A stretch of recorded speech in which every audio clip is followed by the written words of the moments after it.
Hello guys, welcome to our channel. இந்த வீடியோவில் வந்து தமிழில் பார்த்த மாதிரி தான், அதாவது எந்த ஒரு ஃபெர்டிலைசரோ உரத்தை பற்றியும் நம்ம பார்க்க போகிறதில்ல. இது வரைக்கும் நாம் அப்லோட் பண்ண வீடியோ எல்லாமே இந்த ரோஜா செடி ப்ளஸ் அதுக்கு உரம் கொடுக்கறது, அதை எப்படி மெயின்டெனன்ஸ் பண்ணுறது, அதை பற்றியான வீடியோ தான் இது வரைக்குமே இருக்கும். மல்லிகைப்பூ செடி இந்த மாதிரி வந்து பூக்கள் இருக்கிற அதிகமான செடி தான் நம்ம வந்து பார்த்துருப்போம். இந்த வீடியோ கொஞ்சம் டிஃப்ரெண்ட்டாகவே இருக்கும். கண்டிப்பாக இந்த ஒரு செடி நீங்கள் வந்து மேக்ஸிமம் பேர் பார்த்துருக்க மாட்டீங்க. எதனால் பார்த்துருக்க மாட்டீங்கன்னு சொல்கிறீங்கன்னா, இந்த ஒரு செடிக்கு பார்த்தீங்கன்னா விதைன்றது எங்கேயுமே இருக்காது. அதாவது எந்த ஒரு கடையிலையுமே நம்ம மற்ற செடிங்களுக்கான விதை வாங்குறோம் இல்லையா, அந்த கடைகளில் கூடமே இந்த விதைங்கள்லாம் எதுவுமே கிடைக்காது. ஏன்னா எனக்குமே பார்த்தீங்கன்னா இது வரைக்கும் இந்த விதையை நான் பார்த்ததே இல்லை. அப்புறம் எப்படிடா இங்கே மட்டும் முளைச்சதுன்னு தானே கேட்குறீங்க. நம்ம சும்மா அந்த ரோஜா செடி வைக்கிறதுக்கு தோட்டத்து மண், அந்த எருவு, தொழு உரம் இதெல்லாம் எடுத்துகிட்டு வரோம் இல்லைங்களா, அதில் சம்திங் ஏதோ இருந்து முளைஞ்ச செடி தான் இது. வந்து எப்பயுமே ரெகுலராக வந்து இருந்துகிட்டு இருக்குது தான். அது வந்து ஒரு சில செடியில் மட்டும் இருக்கும். அந்த ஒரு சில செடியில் வந்து கீழே மட்டும் படர்ந்துருக்கும். இது வந்து பார்த்திங்கன்னா இந்த பசலைக்கீரை, அதாவது சிறு பசலைக்கீரைன்னு சொல்லுவாங்க. இது வந்து இந்த வயல்லலாம் பார்த்திங்கன்னா நிறைய கிடக்கும். அந்த வயல் சைடில், கிராமத்து சைட்லாம் நிறைய இருக்கும். ஆனால் இது வந்து தனியாக ஒரு பயிராக பண்ணணும்னா, இப்போ நம்ம நார்மலாக வந்து கீரை, இந்த சிறுகீரை, அரைக்கீரை அந்த மாதிரிலாம் இருக்கு இல்லைங்களா, அந்த மாதிரிலாம் வந்து தனியாக இதை வந்து பயிர் பண்ண மாட்டாங்க. சும்மா களை செடிங்களை கூட சேர்ந்து இதுவுமே வளர்ந்துருக்கும். அப்போ வந்து பறிச்சுட்டு வந்து இதை சமைக்கிறது தான். ஆனால் இது நம்ம தோட்டத்தில் பார்த்தீங்கன்னா எப்பயுமே இது வந்து இல்லாமலே இருக்காது. நீங்கள் இதுக்கு முன்னாடி வீடியோவில் வந்து பார்த்துருந்தீங்கன்னா கூட தெரியும். ஒரு சில செடியில் வந்து கவர் பண்ணியிருக்கும். ஏதோ ஒரு செடியில் கண்டிப்பாக அந்த செடி வந்து இருந்திருக்கும், அந்த கீரை செடி. ஃபஸ்ட்டே சொன்ன மாதிரி தான், நம்ம வந்து இந்த விதை போட்டு வளர்கிற செடியோட இந்த மாதிரி வந்து அதுவாக அந்த களை செடிங்க கூட சேர்ந்து வளர்கிற நிறைய கீரை வகையுமே இருக்குது. அதனால் வந்து எல்லா செடியுமே நம்ம வந்து பிடுங்கிட்டு அந்த வேஸ்ட்டுன்னு சொல்லி தூக்கி போட தேவையில்லை. அதில் ஒரு சில செடியை நம்ம தெரிஞ்சுக்கிட்டால் அது என்ன செடி, அதை எதுக்கு யூஸ் பண்ணலான்னு தெரிஞ்சுக்கிட்டா அதை நம்ம சமையலுக்குமே யூஸ் பண்ணலாம். நல்ல ஒரு பெனிஃபிட்டாகவே இருக்கும். இப்போ இந்த கீரை பார்த்தீங்கன்னா வெளியிலையுமே நீங்கள் கிடைக்கிறது கொஞ்சம் ரேராக இருக்கும். ஏதாவது ஒரு சில இடத்துல தான் கிடைக்குமே. இது வந்து பார்த்திங்கன்னா உடம்புக்கு அவ்வளோ ஒரு நல்லதாக இருக்கும். அதுவும் வெய்ய டைமில் பார்த்தீங்கன்னா இதை சமைச்சு சாப்பிட பார்த்து அவ்வளோ ஒரு கூலிங் வந்து உடம்புக்கு வந்து தரக்கூடியது. நீங்கள் மேக்ஸிமம் நீங்கள் சப்போஸ் உங்களுக்கு பக்கத்தில் கிடச்சினாலுமே நீங்கள் கேட்டு கூட பாருங்கள், இல்லை சர்ச் பண்ணி கூட பாருங்கள். இதோட பெனிஃபிட் என்னென்னு வரும். நான் சொன்னது வந்து ஒரு ஒரு பங்கு தான் இருக்கும். இன்னும் இதை பற்றி சொல்லியிருந்தா சொல்லிகிட்டே போயிட்டே இருக்கலாம். இப்போ இதை மட்டும் பார்க்க போகிறதில்ல, அதுக்கு அடுத்தது இன்னும் ஒரு சில கீரைலாம் வச்சு பார்க்க போகிறோம்.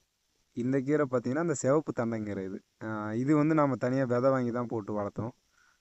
ஆல்ரெடி வந்து தோட்டத்தில் வேறு இடத்துல போட்டது வந்து அந்த இடத்துல இந்த மாதிரி பெருசாக செடி வந்து அதுலேருந்து விதை விழுந்தது.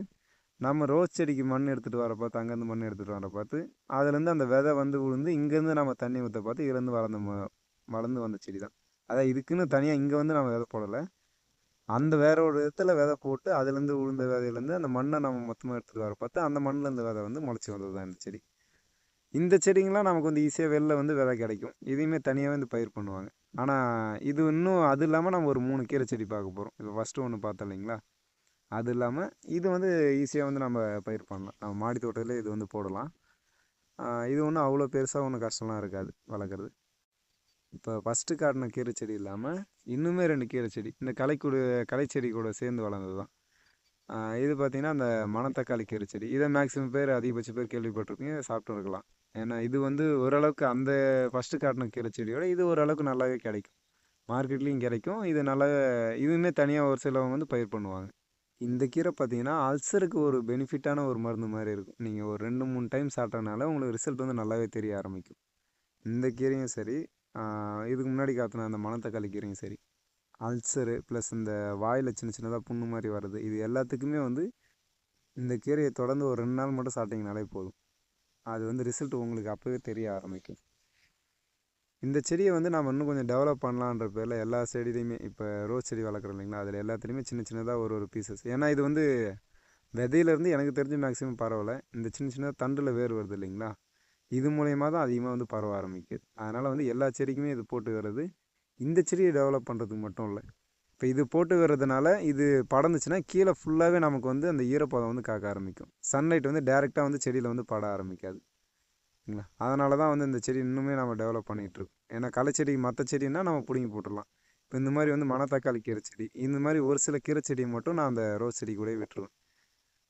இப்போ அந்த செடி மேலே ஃபஸ்ட்டு காட்டணும் இல்லைங்களா, அந்த செடி எல்லாத்துலேயுமே எல்லா ரோஸ் செடியிலையுமே இந்த மாதிரி எடுத்து போட்டோன்னா வெயில் வந்து டேரெக்டாக நமக்கு மண் படாமல் அந்த செடியை வந்து சீக்கிரமாக காயாமலேயும் இருக்கும். இது இல்லாமல் இதை வந்து நம்ம இன்டோர் பிளான்ட்டாகவும் வளர்க்கலாம். நல்லா வந்து பார்க்குறதுக்கே உங்களுக்கு சுற்றி ஒரு பாட்டில் வச்சிங்கன்னா அந்த 4 சைடும் அந்த வேர் இறங்கி செடி வந்து ஃபுல்லாக கீழே இறங்கி சுற்றி வந்து நல்லாவே சூப்பராகவே பார்க்குறது இருக்கும். அடுத்தடுத்த வீடியோ நம்ம அதை எப்படி டெவலப் பண்ணலாம்னு பார்ப்போம். இது பார்த்தீங்கன்னா அந்த சிவப்பு தண்டைங்கிறது தான். இந்த மாதிரி தான் ஒரு 2, 3 செடி அங்கே பெருசாக இருந்து இதுலேருந்து விதை விழுந்து வந்தது தான் இப்போ பக்கத்தில் இருக்க எல்லா செடியுமே. இதுக்கு அடுத்தது ஒரு கீரை, அதாவது 3 கீரை காட்டுறதா சொல்லியிருந்தேன், அதுவாக வளர்ந்தது. இப்போ இந்த கீரையும் சேம் அதோட கான்செப்ட் தான். இப்போ நான் விட்டு வச்சுக்கிறது மேக்ஸிமம் நான் இதுக்கு முன்னாடி வீடியோவில் சொன்னது எல்லாமே வந்து இந்த களைச்செடிங்களே இது கூட சேர விடாதீங்கன்னு சொல்லியிருப்பேன். அந்த களைச்செடிங்க கூட நாம் சாப்பிடக்கூடிய ஒரு நல்ல ஒரு கீரை செடியுமே இருக்கும். நமக்கு வந்து செலவு இல்லாத இது ஒரு விளைச்சலாக இருக்கும்.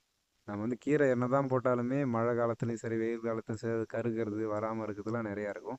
ஆனால் ஒரு சில கீரை செடி இந்த மாதிரி நம்ம விதையே போடாமல் அதிகமாக நமக்கு வந்து ஒரு அறுவடை கொடுக்கறது வந்து இந்த மாதிரி கீரை செடி வந்து வரும். அது எந்தெந்த கீரை செடி அதை எப்படி சாப்பிட்றதுன்றது நம்ம தெரிஞ்சுக்கிட்டு அதை யூஸ் பண்ணிக்கிட்டாலே நமக்கு பெனிஃபிட்.